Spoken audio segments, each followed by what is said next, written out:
What's up, man? Hey, what's going on, bro? How's it going? Enjoying the day. Dude, I gotta say, that's pretty nice, man. Hey, yours is nice too. Yeah, man, but yours is big. It's not all about size. It's how you use it. True. So listen, do you mind if I hold it?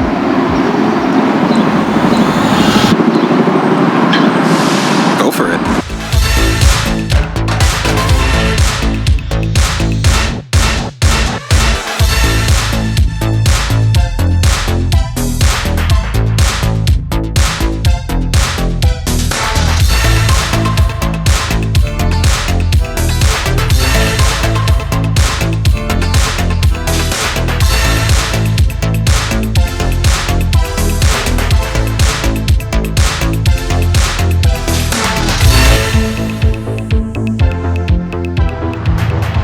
And thus begins the 10-mile journey to Van Cortlandt with my buddy Oz. Hey, what up, people? Just join us for the ride.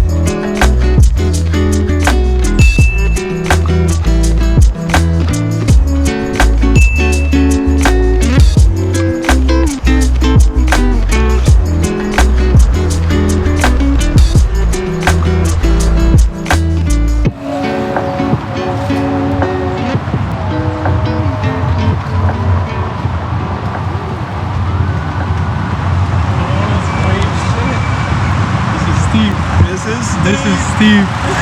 Oh man. Dude, that's the most that my Pint X has fought for its life.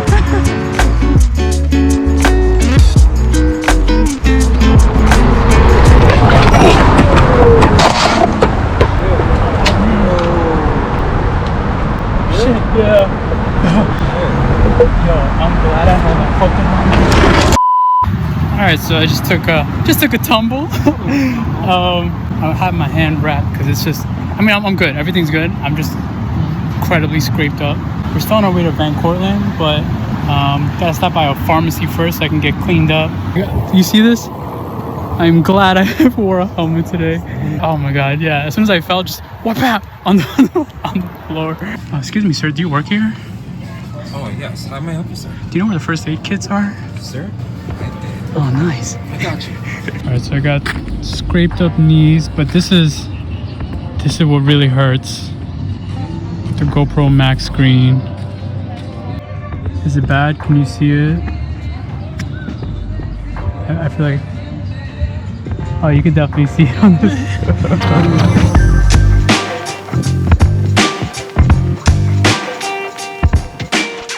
Right, so it has been roughly 6 to 7, I mean closer to 8 months since I've had the Onewheel Pint X. After this video, this entire Onewheel is going to change. I'm going to change the fenders, the color, and the wheel itself, which is the most important. So after today, it will no longer be exactly as you purchase it. So the setup I have now is straight from the store. Nothing, no adjustments, nothing.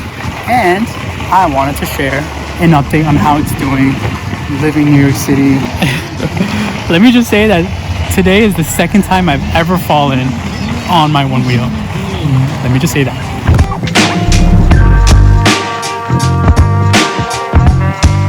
There are 2 accessories that I highly recommend you purchasing if you're going to get a Onewheel.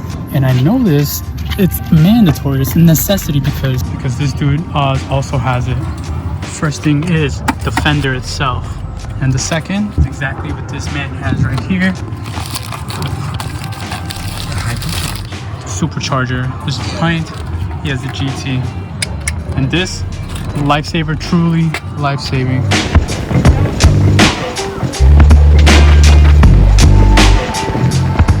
So but for the most part, there have been many times where I've hit a pothole or just like a big bump. I usually tend to find my footing again and recover. I mean, today was different. It didn't look really fast from the video, but I was going pretty fast.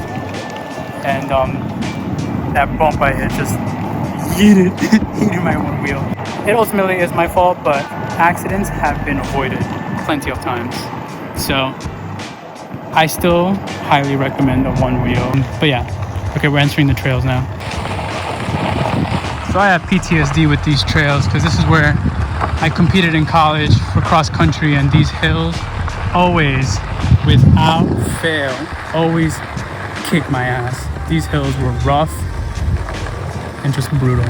So like I mentioned, I've had this one wheel for about 6 to 7 months, and I have to say it has not lost a step. The battery is still the same, the range has been the same. This entire trip that we did today was 11.5 miles, and it only used 50% of my battery, 54 to be exact. And we averaged about, I don't know, probably like 12 miles per hour. If you see, once we start getting to like Harlem, the Bronx, the hills get crazy, and the one wheel did very well. Nice and smooth. I think if I fall one more time, that's it. I'm calling it a day and just going home.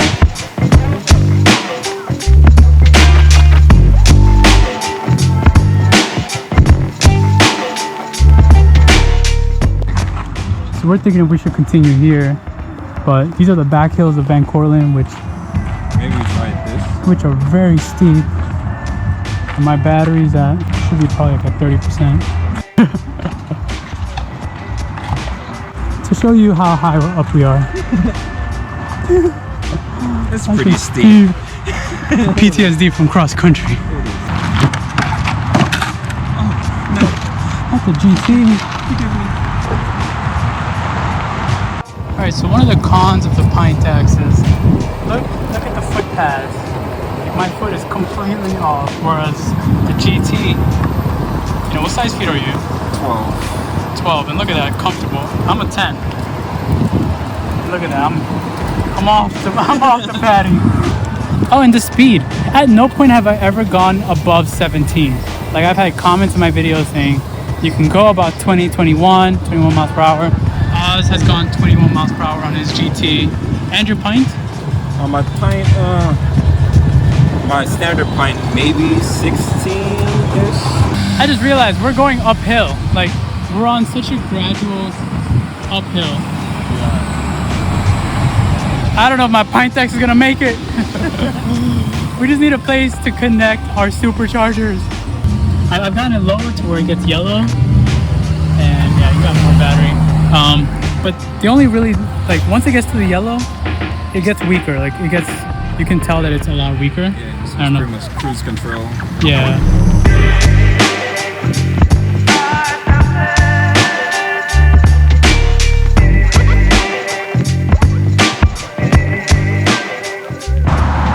The one wheels are always set. Oh shit. There's a big ass hole right there. Anyway, as I was saying, the one wheel is in no way advertised to ride in the rain, but I have ridden in the rain so many times, not because I wanted to, but because I get caught in the rain. Same here. Well, it's pouring. Jeez Louise. Like I mentioned, my one wheel has not lost a step at all. Granted, I don't think any water has gotten into the motor, which is what the biggest concern is. Those are awesome. Thank you. How much one of those cost? Like, they start like from like 900 and up. That's another big pro. You get compliments all the time. That being said, you also get a lot of stupid questions. How many stupid questions do you get? Oh, a lot. A lot. But you get a lot of compliments too, right? A lot of compliments. All right, but somehow I got through the back hills. Somehow. This man always crushed it, man. So there is one thing that I want to start learning how to do, and that's basically get off the one wheel without the simple stop. The simple stop is just when you lean back and the board just drops, the wheel just drops. I have it on. That's what I've been doing my entire one wheel career, and like this is how it looks. So you just lean back and it drops. very simple. So the sensor on the one wheel detects the front of your foot and the back of your foot. And when you have both even, that's when the motor is activated and you can ride. But when you're riding and you lift your heel, that's the other way to stop. Let me see if I can show you right now. So you see there's one, you're riding, you lift your heel, and it drops. So overall, if you had to rate this from a 1 out of 10, what would you give it and why? I'll give it a solid 8. Why is that? That's pretty high up. It is pretty high up. The torque and range is what I was looking for in the next upgrade, and they delivered. Yeah, the GT, and it looks clean too, man. All right, so Ozzy and I are parting ways. Doing great riding. It's been great. All right, Oz, get home safe. All right, bro. I'll see you, man. So we ended up riding it for another 5-6 miles, and the battery now is just now reaching 13%. So we were going through all those hills in Van Cortlandt, and the battery is still doing well. But this is where we're at now. The battery's almost dead. Almost dead. Sorry, baby. We did not end up finding a charge station. I just took the train home, and it was so incredibly awkward because I'm just there like all bloody, disheveled on the train trying to make it home. As always, stay beautiful, and I'll see you guys in the next one.